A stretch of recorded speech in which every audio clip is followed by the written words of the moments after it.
Hey guys, it's time for another Ultra Universe Live. Today we are getting physical, talking about the history and the future of fitness. So let's roll.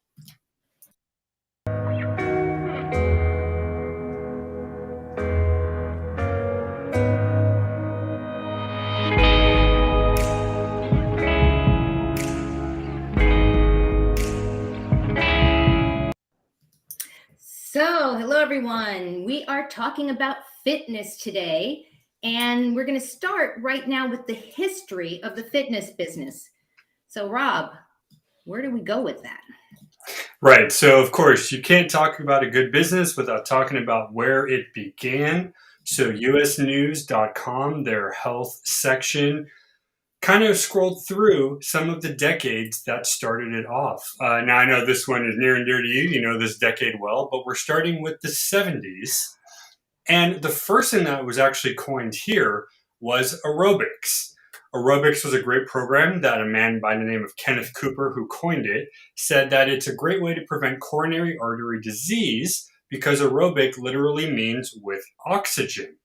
So, an example or a couple examples would be walking, running, or cycling because it takes a lot of breathing in and increasing the heart rate.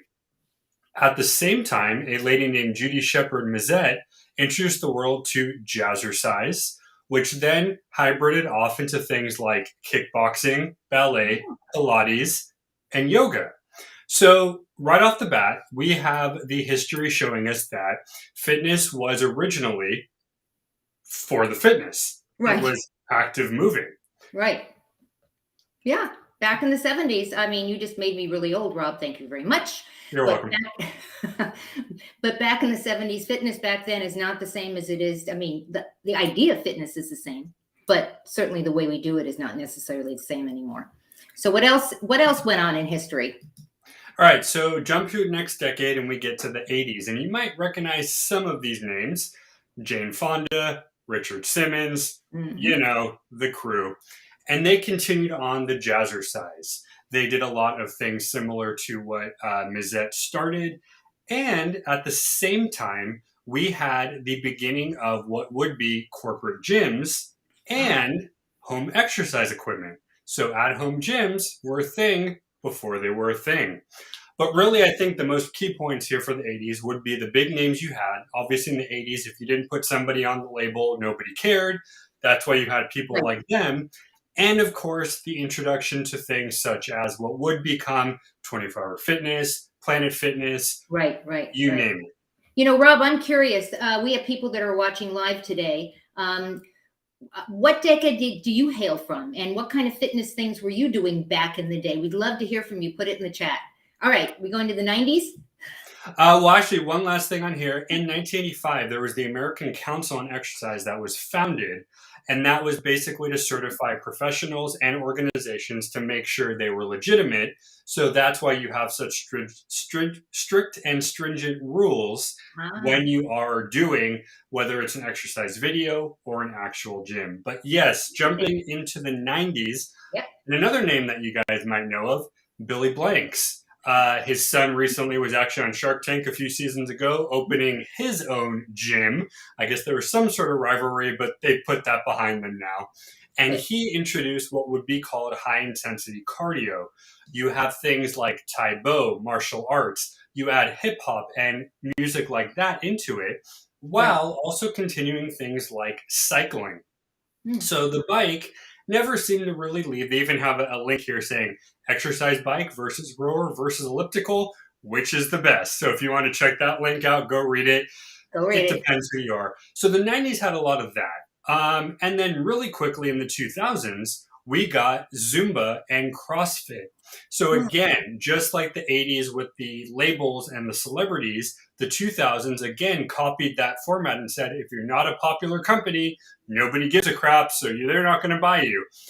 Hence the reason why we have Zumba and CrossFit. I think they're still doing them now, but there's so many other ones that they're just a drop in the puddle of, what do you call it, overall exercise programs. Yeah.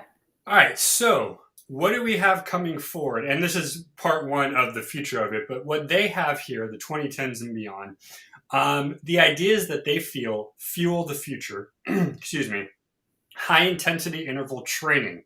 That's for you hardcores out there who like to Right. go hard, go strong, go fast.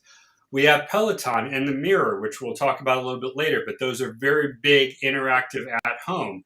And then, Right. of course, you have Apple, which has a variety of things. More noticeable is their watch. Right. But that's kind of where it's going. So before we go to the next topic, what's your thoughts on how this has evolved? Well, I for one, I love all the new things that are out there. I have a Fitbit, and we'll talk about that in a second. I love being able to track when I'm walking and my exercise and how long I sleep and all that kind of stuff. I just like the fact that exercise is still happening through the decades, Yes. and that's really, really important. So, John, how do I know you're not an AI? Just you have to trust me on this. We are not, no, artificial intelligence. We are the real thing. We are. Thanks for tuning in, John. Where do you exercise? What do you like to do? All right, so jumping to the future, and this is the link you just put up, clubindustry.com. They broke down a quick blog as to where it's going. Now, to give you an idea, due to the okay, I'm not really sure how they worded this. It's kind of weird. But whether it's the pandemic or not, but at this point in time, they're almost at $100 billion as a global market. Wow. I don't think that's strictly just because of what's going on. I think it's been on the upturn for a while, but it helps when you can do it from home, whether you're doing it from a watch, whether you're doing it from your TV. I know you have the Mirror. I'm so jealous of that because that is the coolest gadget out there. But they want to talk about what the new normal is. So the first thing we're going to debate here, accelerate the shift to digital. So right now, 47% of the US does app downloads such as Peloton, for their example. Mm-hmm. Now, obviously, digital is a funny word. Everything is digital, so to speak. Yeah. There's nothing that cuts out a good hike or a good walk. I would agree. Most people, I think, would. And if you asked anybody who's a health professional, probably. However, as far as ease of usage, digital or virtual, if you want to call it, does give you more, accessibility, so to speak. So what do you think? I mean, do we want to go full digital? Do we want to keep? I'll see what you say because I know what my answer is, but I'm kind of curious. I think we need both. I mean, again, the whole idea of being able to exercise at home with the Mirror or Peloton, and just an interesting fact, Peloton went crazy during the pandemic. I mean, their sales, my understanding, was just through the sky.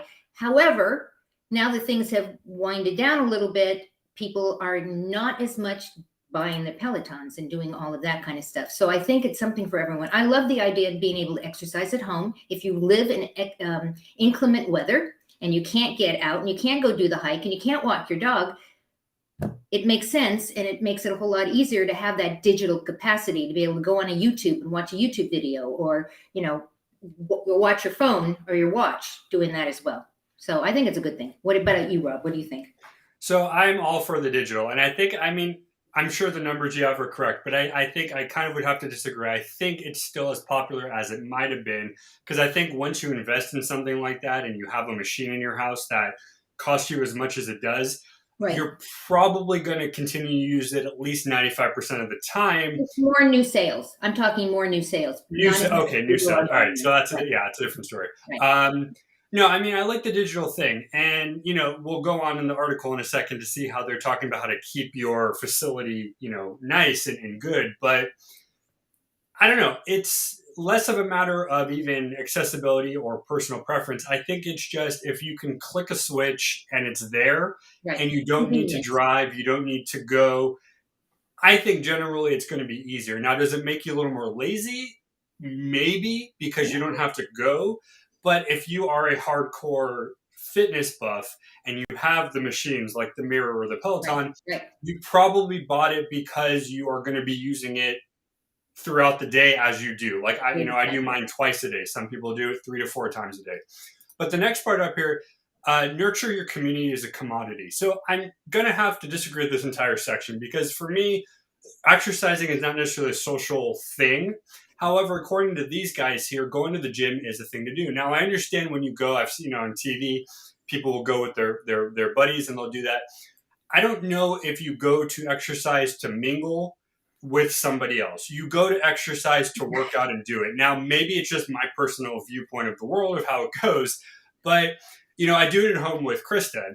That's my community for exercise. Once in a while the dogs will run around and kind of have fun and, they'll do stuff with us. But I don't know if I really think that's an important thing for gym membership, so to speak. But I guess if you look at the commercials for a gym, it looks like a club. And I don't know. I'm kind of off on this one. I would say no.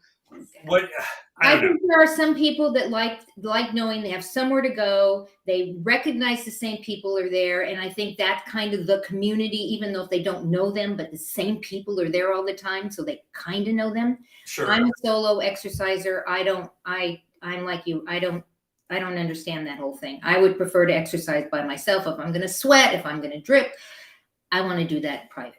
So there you go. Yeah. Now, if you are going to go back, they tell people who are owning these facilities, address the safety concerns that people might have. QR codes, which you're a fan of, no touch check-ins, disinfecting, all that stuff. But that's generally common no matter what. Obviously more so now because of the new normal, but generally speaking, if you own a facility, for instance, for food, how often do restaurants have to make sure that everything is clean, right? Because you're not going to eat somewhere that's condemned. Same thing for gyms. You're not going to go work out if the place looks like it hasn't been touched in, 5 or 10 years. So I understand why they put it on. It's a general thing to do, but I would think generally speaking, if you're going to go somewhere, use your common sense. If you look at it and you're, don't go in, find another place to go. Right. If you're cool with it, go for it. And then lastly, take the new normal into your hands, not theirs. So again, this goes back to my personal preference here. With the changes going on or the continuous changes, pick what works in the vicinity you can do. A lot of times the expense might be too much. Gym memberships nowadays can be thousands of dollars throughout the year because of the publicity of the thing. But again, buying the bike or the mirror, whatever, is also possibly as expensive. So take the new normal into your hands and use it to your liking and your doing, I guess. Right. All right. So before we go on to the next part, what do you think? Anything else you'd want to add to what they wrote? I first of all, fitness is a good thing, guys. Yes. And it's good. It's good for mental health, even though we're not doing a mental health show, but it is definitely good for mental health. It's good for our bodies. It keeps us healthy. So anything that has to do with fitness, however you decide to do it, whether you go somewhere, you stay at home, you do it on your digital, however you do it, just do it. And we're going to show some things right now, some items. Rob, you talked about the Peloton, and that is actually, it's a bike, right? And you got community. Maybe that's where the whole community thing is going. You've got you're watching other people that are on the Peloton. I don't have one, but on the Peloton, and you're doing it together. And I think there's a lot of things to say about doing something together. You got cheered on, and it's a group thing. You also have the mirror, and I know you're very jealous about that. So we bought the mirror about 2 years ago, actually. I'm embarrassed to say we don't use it that much, but what's really interesting about the mirror, first of all, there's a camera in it, and you can either do live classes, or you can do recorded classes, or you can hire a personal trainer that's literally live with you in the mirror as you're outside the mirror. So it's a very cool piece of equipment. It's a little pricey. You in order to use the mirror and all those things, you have a subscription fee as well on a monthly basis. But if it's something that you really, really like, this is really the tool to do. Now, mirror, my understanding, was just bought by Lululemon. So they clearly, the exercise people. So clearly it's something that they felt was great. We also talked about the Fitbit. I have a Fitbit, and this is my favorite thing. We're trying something new, guys, by the way. We're putting up some of the items that you can go check out. It's over on Amazon, but we'd love for you to go. There should be a link that's going to pop up in the comments, or take your camera and just take a picture. We're not saying go and buy anything right now, but I want you to see something that happens on the screen. We've got something really cool stuff going on. So check out the Fitbit. It literally tells me how much I don't sleep. And it literally tells me how many steps I do a day. And you can track your diet, and you can track your water drinking, all that stuff. And it also has a community component where other people are doing it as well. Apple Watch. So here's another one. The Apple Watch, Dad has one of those. And it's sort of the same thing. You can track your heartbeat. You can track all sorts of things, you know, on the phone. And it will tell you, you know, how you're doing. So those are two things that you can take with you, which is kind of cool. You can take these things with you. If you're into yoga, we're going to share some cool things. We have the soft exercise ball, anti-burst yoga ball. Now that's really cool that it's an anti-burst. I would hate to have the ball burst while you're on it. I'm not even sure what that means, but it's an exercise ball. Check that out. We also have the balance ball that it's half of a ball, and you stand on it and you hold your balance. Check that out. And we have a yoga mat, beautiful yoga mat. I think, Rob, you have a yoga mat as well. I have a yoga mat at home. Somewhere hiding, yes. Right. And I have a plain, this is telling us it's free. I would go check this out if it's free. I would definitely go check that out. We also have the bike. And Rob, you mentioned that several times. There's the Body Rider fan bike. Say that 5 times fast. I'm not sure. Yeah, so I don't have this one here, but I have a similar type of thing. And yeah, they're pain in the ass to move because they literally weigh what you think it would weigh. Right. But they are smooth. The one we have is the tension one, and you can actually follow on YouTube. And there's the channel that has the one where you can raise the tension. So we have that ability on ours. Or you can use it regularly, and you can just get on the bike and just bike as if you would. And what I like to do is I'll find the videos of the bikers on YouTube and kind of like follow them on a trail as they're trailing through. But yeah, biking is super. This one's apparently free. I don't think it's actually free. I don't think it's actually free. But they're really cool. I mean, I think ours was about, I don't know, 200-300, but it's sturdy and it holds. Like if you get one of these, it's going to last you a good 10 plus years. Well, cool. It's not like a dinky piece of. Now I know you have a punching bag, right? So this one's the imitation for kids one. We have the one you actually have to fill it. The actual thing is full, I think, of sand, and you have to fill it with water at the bottom, which is also a pain in the butt to do. But you fill it up, and then of course I think we have the gloves on too. I would be ashamed to say I haven't used as much as I'd like to, but it actually is fun. And boxing, surprisingly, is one of those sports. It's not what you watch on TV per se. It's a great way of fitness, upper body strength, arm strength, and there's actually a lot of movement on the feet as well. So if you guys have done something like karate before, you might actually. Thanks, Pickle Squad. We think it's cool. You might actually enjoy boxing because it's a really fun kind of movement type of deal there. So it's all over exercise, right? Because it is all. I mean, it does a lot up here mainly, but you do have to weave and duck. So when you watch the videos, you'll actually have to learn how to you got the stands. We throw ours in the closet, honestly, but if you want to be more clean and organized, one of these is definitely. And these are other punching bag. The boxing gloves, yeah.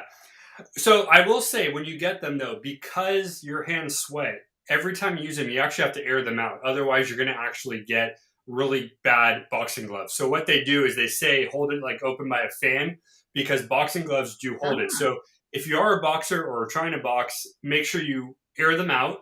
That way, when you put them on again, it's right. It's an unfortunate way of how it's made. There's nothing really around it. What are you going to do? So last but certainly not least, these are the dumbbells that go on the stand. Yeah. So you can get. We have 5 pound. We have 10 pounds. Depends on what you're lifting. These ones, when I do remember to do it, they are actually very fun to use because they, it takes no time. You pick them up, you do your curls, you do whatever. And again, for free, you can go on YouTube and find. All you have to do in the search is just type in what you're doing. So, for instance, if you're looking for dumbbell exercise, type in dumbbell exercise. You'll get an entire list. All you need is your dumbbells, and then you follow along with the lady or the guy who's on there to do your exercise. So it's real, and look at the difference in there. It's $16. It's usually 110. Like, that's crazy how cheap it is right now. Right. So definitely check it out, right?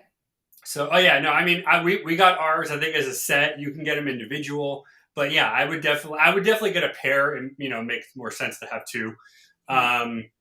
But yeah, no, I don't do it as much as I'd like to, but when I do it, I definitely enjoy doing it, and that's my 2 cents right there. I love free weights. If I'm going to do any kind of exercise at all and I end up in a gym, God forbid, I would rather use the free weights than the machines. I forget where the seat's supposed to go and what, how you're supposed to adjust everything. So I too also have free weights at home. I have, because I'm a lightweight, I have 2 pounds, and I have 5 pounds, and I have 10 pounds. I have never used the 10 pounds. I couldn't lift those things if my life depended on it. What do you guys think? What kind of exercise equipment do you use? Let us know in the chat. Let us know how you like to exercise. Rob and I are very interested. Any last minute thoughts, Rob? I'm actually going to exercise right after this. So. Oh, well, there you go. Rob's going to go exercise right now, as a matter of fact.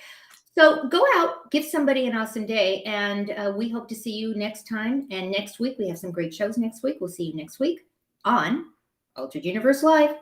Goodbye.